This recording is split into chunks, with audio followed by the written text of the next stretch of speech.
అందరికీ నమస్కారం అండి. Welcome to STP Astrologic. ఈరోజు మనం తెలుసుకో టాపిక్ ఏమిటి అంటే కుంభరాశి గురించి అండి. మనం ఇప్పుడు కుంభరాశి గురించి జన్మశని జరుగుతుందని అందరికీ తెలుసండి. కానీ కుంభరాశిలో మనం చెప్పిన ప్రకారంగా గోచార శని అనే గ్రహము కుంభరాశిలో జన్మ నక్షత్రం పైన ప్రయాణిస్తే వాళ్ళు చాలా బాధపడతారు, ఏడుస్తారు, కంట్లో నీళ్ళు వస్తాయనేసి అందరికీ తెలుసండి. ఓకే సార్, అంతా బాగానే ఉంది, కానీ ఈ జన్మశనిలో కూడా మాకు మంచి జరుగుతుంది సార్ అనే వాళ్ళు కూడా ఉంటారు కదండి. అట్లాంటి వాళ్ళకి జాతకం ఎలా ఉంటుంది, ఎవరికి ఎక్కువ మంచి జరుగుతుంది జన్మశనిలో కూడా, ఎవరికి ఎక్కువ చెడు జరుగుతుంది అనేది మనం ఈ వీడియోలో వచ్చేసి కవర్ చేద్దామండి. చూడండి, ఫస్ట్ మీరు ఇట్లా D1 చార్ట్ తెలుసుకోవాలండి. 9 గ్రహాలు తెలుసు కదండి, నవగ్రహాలు అని చెప్తాము.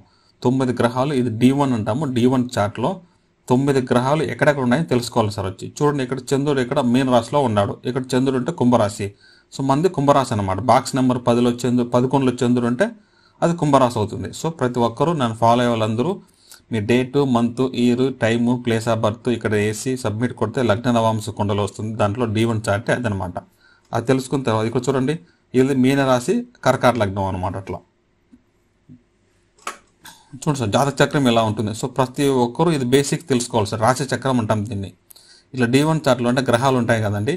ఇక్కడ చూడండి, లా అనేది ఎక్కడ ఉంటుందో అది లగ్నం అంటామండి. అక్కడ నుంచి మనం 1 పెట్టుకోవాలి. 1, 2, 3 అట్లా 3లో ఏ గ్రహం ఉందంటే కేతు ఉంది చెప్పాలండి. ఇక్కడ 1, 2, 3 ఉంది కదా సార్. 1, 2 అది వచ్చేసి కాలపురుష నుంచి 1, 2, 3 వస్తుందండి. దాన్ని మనం కౌంట్ చేయకూడదు అనమాట. లా అని ఎక్కడ స్టార్ట్ అవుతుందో ఆ లగ్నం నుంచి మనకు స్టార్ట్ అవుతుందండి. ఇక్కడ చూడండి, కుంభరాశి ఎక్కడ ఉన్నది ఇతనికండి, ఇది కుంభరాశి అనమాట. 11లో ఉండేది కుంభరాశి. చూడండి, ఇక్కడ కుంభరాశి ఉంది కదా, ఇది అధిపతి శని అనమాట. ఈ 11 నెంబర్ బాక్స్లో కుంభరాశిలో 3 గ్రహాలు ఉన్నాయన్నమాట. చూడండి, ఈ జాతకుడు చూడండి, చంద్రుడు ఎక్కడ ఉన్నాడో వృశ్చికులంలో ఉన్నాడు. అంటే ఏమర్థము, ఇది వృశ్చిక రాశి అనేట్టుగా అర్థం అండి. వచ్చేసి అట్లా ఇది తెలుసుకుంటే ఈజీగా అర్థమవుతుంది ఈ వీడియోలో పాయింట్స్ మీకు. ఒకే స్లైడ్ అండి, కంటెంట్ సింపుల్ అండి. ఎక్కువ వరదు, వాయిస్ వినండి. క్వశ్చన్ ఏంటంటే, కుంభరాశి వాళ్ళకి extreme good and extreme bad ఎవరికి జరుగుతుంది సార్ జన్మశని జరిగే వాళ్ళకి అంటే, చూడండి ఇక్కడ ఇది చాట్ వేసాం కదండి. ఇక్కడ చంద్రుడు ఏమండేది కుంభరాశి. చూడండి, ఇది మకర రాశి, ఇది కుంభరాశి, ఇది మీన రాశి. మనకు తెలుసు కదండి, బాక్స్ నెంబర్ 10 అంటే మకర రాశి, 11 అంటే కుంభరాశి, 12 అంటే మీన రాశి అనమాట. ఎలాంటి జాతకాన్ని శని ఎక్కువ బాధిస్తుందంటే, శని ఉన్నాడు కదండి. చూడండి, శనికి ఏ గ్రహం పడదండి. శని అనేది ఒక పాపగ్రహము. మిగతా పాపగ్రహాలతో ఉంటే కూడా శనికి పడదనమాట. శనికి ఎవరో చెప్పండి, శత్రుత్వము, రాహు, కేతువు, తర్వాత కుజుడు, అది అనమాట. చంద్రుడు అంత పెద్ద కాదండి, కానీ కూడా శని కూడా చంద్రుడు పడదు. శని చూడు పడదనమాట. ఎందుకంటే చంద్రుడు వెలుతురు ఇస్తాడు, శని చీకటి ఇస్తాడు. చీకటి వెలుతురు పడుతుందని చెప్పండి. ఎప్పుడు ఎవరో ఒకరు ఉంటారు కానీ ఇద్దరు ఉంటారా ఒకేసారి చెప్పండి, ఉంటారు కదా, అలా అనమాట. అది పడదు. అప్పుడు చంద్రుడు ఉండదు కదా. కుంభరాశిలో ఎవరికైతే కుజుడు, చంద్రుడు, రాహువు, 3 గ్రహాలు, 2 పాపగ్రహాలండి. రాహువు, కుజుడు ఎవరికైతే మీ ఓపెన్ చేసుకోండి, D1 చార్ట్ ఓపెన్ చేసుకోండి. బాక్స్ నెంబర్ 12 సార్, నాకు బాక్స్ నెంబర్ 11లో నాకు రాహువు ఉన్నాడు, కుజుడు ఉన్నాడు, చంద్రుడు ఉన్నాడు. రాహువు ఉన్నాడు అనుకోండి, చూడండి ఇక్కడ మార్కులు ఇచ్చారు. రాహువు ఉంటే 200 మార్కులు అండి. కుజుడు ఉంటే అంటే -50 చేసుకోవాలి వచ్చేసండి. ఫస్ట్ జన్మశని ఎందుకు బాధపడుతుంది అంటే, చంద్రుడు ఉన్నాడు అనుకోండి -100 మార్కులు, రాహు ఉంటే చూడండి -200 ఇచ్చినానండి వచ్చేసి, అంటే అంత నెగిటివ్ చేస్తారన్నట్టుగా అర్థము. కుజుడు అయితే 50 మార్కులు అండి. దీంట్లో ఎక్కువ బాధించేది ఎవరంటే రాహు అనమాట. చంద్రుడితో రాహువు ఉండకూడదు కుంభరాశిలో. వాళ్ళకి చాలా పెద్దగా ఉంటాయి. ఎందుకంటే 2 పాపగ్రహాలు నుండి చనిపోవడం వల్ల చాలా పెద్ద ఒక పైన నుంచి కింద పడతారండి. సేమ్ 3rd ఫ్లోర్లో టాప్ ఫ్లోర్కి వెళ్ళి కింద పడేది ఎవరికి సార్ ఉంటుందంటే రాహువు, చంద్రుడు అండి మెయిన్. ఎవరికైతే కుంభరాశిలో రాహువు, చంద్రుడు ఉన్నాడో, ఇప్పుడు గోచార శని ఉంటుంది, వాళ్ళు కుంభరాశి వారు అవుతారో వాళ్ళు -2 మార్క్స్ కాబట్టి ఎక్స్ట్రీమ్ బ్యాడ్ అండి. ఇక్కడ రండి సార్, కరెక్ట్ బ్యాడ్ గుడ్ ఉంటుంది కదా సార్. జాతకంలో చూడండి, బ్యాలెన్స్ ఆఫ్ థియరీ అని చెప్తాము. గ్రహాలు ఎప్పుడు బ్యాలెన్స్ చేస్తాయండి. మంచి చేసే గ్రహాలు ఉంటాయి, చెడు చేసే గ్రహాలు కూడా ఉంటాయండి, ఎక్సెప్షన్గా ఉంటాయి. మనం జన్మశని అంటే మొత్తం చూడండి, చాలామంది కొంతమంది కమెంట్స్ పెట్టారు, నేను చాలా బాగున్నట్టుగా అంటున్నారండి. వాళ్ళకు గురువు యొక్క దృష్టి కానీ శుభగ్రహాలు ఎక్కడ ఉంటే వాళ్ళకు ఉండదండి. ఇక్కడ చూడండి, చంద్రుడు ఉన్నాడు, గురువు ఉన్నాడు, చంద్రుడు ఉన్నాడు. శని వస్తే ఏం చేస్తాడు, వీళ్ళకి మంచి చేస్తారండి. శుక్రుడు ఉన్నాడు. ఇక్కడ చూడండి, ఎవరికి సార్ జన్మశనిలో మనీ ఫ్లో ఎక్కువ ఎవరికి ఉంటుందంటే, కుంభరాశిలో ఎవరికైతే శుక్రుడు గ్రహం ఉంటుందో, ఇప్పుడు శని వచ్చారు కదండి, విపరీతమైన మనీ ఫ్లో, డబ్బులు ఎక్కువ ఉంటాయి, ప్రాపర్టీ ఇన్వెస్ట్ చేస్తారు, ఇది అన్నీ కొంటారండి. వాళ్ళకి చాలా బాగుంటుంది వచ్చేసి.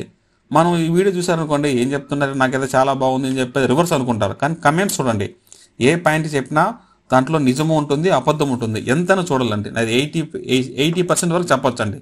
జన్మశనిలో అందరూ కష్టాలు ఉంటాయని చెప్పి 80% వరకు చెప్పొచ్చు. 20% వరకు కష్టాలు తక్కువగా ఉంటాయండి. ఎందుకంటే వాళ్ళకు చంద్రుడితో పాటు గురువు అని ఉంటాడు, శుక్రుడు ఉంటాడు, లేదంటే దృష్టి ఉంటుందండి. సపోజ్ ఇక్కడ ఎవరికైనా చూడండి సింహరాశిలో గురువు ఉన్నాడు అనుకోండి, 7వ స్థానం దృష్టి ఇక్కడ పడుతుంది కదా, అంటే వాళ్ళు తట్టుకుంటారు అనేట్టుగా అర్థం అండి. గురువు అంటే ఎవరు చెప్పండి, ఎంకరేజ్ చేస్తాడు. సమస్య వచ్చింది ఓకే పాజిటివ్గా చెప్తాడండి.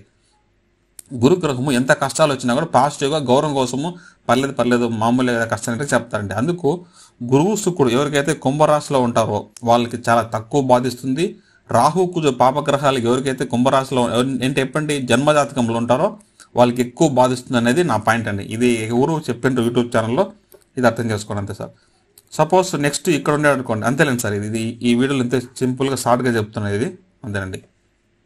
సో మళ్ళీ చెప్తున్నాను sir, extreme good extreme bad ఎవరికి సార్ ఉంటుంది కుంభరాశిలో అంటే జన్మశని జరిగేటప్పుడు మీ చంద్రుడితో పాటు చంద్రుడు నాకు చంద్రుడు ఒకటే ఉన్నాడంటే వరి అవసరం లేదు, మీకు -100 సార్, మార్క్స్ గుర్తుపెట్టుకోండి. నాకు చంద్రుడితో పాటు గురువు ఉన్నాడంటే +100 అండి. లేదు సార్ నాకు చంద్రుడితో పాటు రాహు ఉన్నాడంటే -200. సార్ లేదు సార్ నాకు చంద్రుడితో పాటు కుజుడు ఉన్నాడనుకోండి -50 అండి. లేదు సార్ నాకు చంద్రుడితో పాటు శుక్రుడు ఒకటే ఉన్నాడంటే 200 మార్క్ వేసుకోండి సార్.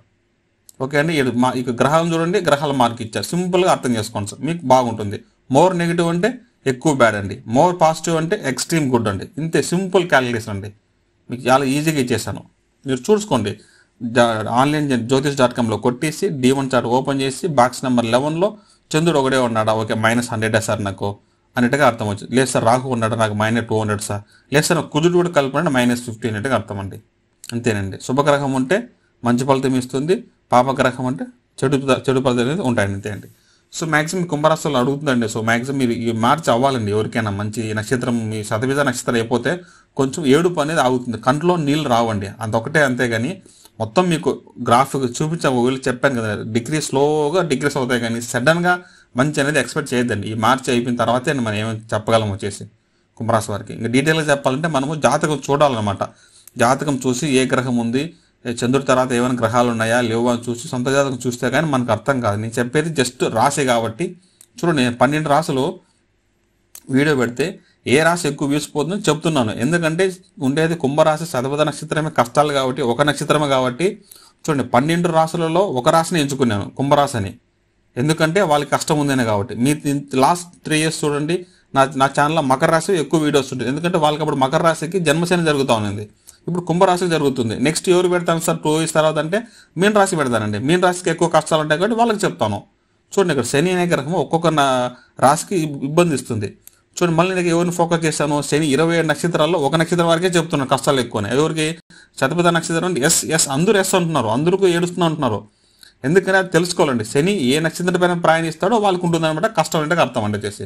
సో స్పెసిఫిక్గా వెళ్తున్నాను అనమాట ఇక్కడ. So thank you for watching this video అండి. ఎవరైనా జ్యోతిష్యం నేర్చుకోవాలనుకుంటే బేసిక్స్ పార్ట్ 1 నుంచి పార్ట్ 9 వరకు మీరు చూడండి, వచ్చేసి ఈజీగా మీకు అర్థమవుతాయండి. ఇవి యూట్యూబ్ ఛానల్ అయితే ఫ్రీగా ఉన్నాయి, యాప్లో అయితే 999 అమౌంట్ అండి, కొనుక్కొని చూడండి.